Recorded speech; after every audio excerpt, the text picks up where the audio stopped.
ఈనాడు కాంగ్రెస్ పార్టీకి కూడా డిసెంబర్ తెలంగాణ ప్రజలకు కూడా ఒక మిరకల్ మంత్. నేను ఎందుకు ఈ మాట అధికారికంగా చెబుతున్నాను అని అంటే,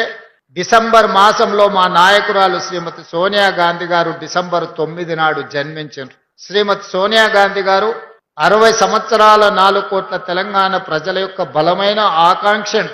ప్రత్యేక తెలంగాణ రాష్ట్ర అవతరణ అసాధ్యము అనుకొని, ఇక సాధించలేము అనుకొని వందలాది మంది తెలంగాణ బిడ్డలు ఆత్మ బలిదానం చేసుకుంటున్నప్పుడు, ఈ సమాజంలో ఏ తల్లి కూడా దుఃఖంతో కడుపు కోతతో బాధపడకూడదు, ఆ తల్లుల యొక్క దుఃఖాన్ని శాశ్వతంగా పరిష్కరించాలి అని రాజకీయంగా భారీ మూల్యం చెల్లించి ఆంధ్రప్రదేశ్లో పార్టీకి తీరను నష్టం జరిగిన,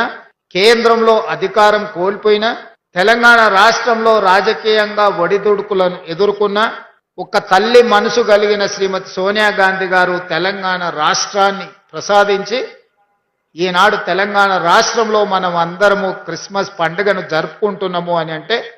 ఇందులో శ్రీమతి సోనియా గాంధీ గారి యొక్క పాత్ర, వారి త్యాగం ఎంతగానో ఉంది. ఇదే వేదిక మీద ఇదే మాసంలో డిసెంబర్ 7, 2023 నాడు పేదలు ఎన్నుకున్న ప్రభుత్వం,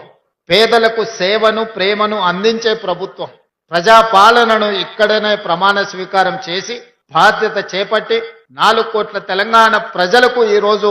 శాంతిని అందించడమే కాకుండా సంక్షేమ పథకాలను ఈరోజు పేదలకు చేరవేస్తున్నాము. అందుకే డిసెంబర్ మాసము మాకు, పేద ప్రజలకు, తెలంగాణ సమాజానికి మిరకల్ మంత్ అని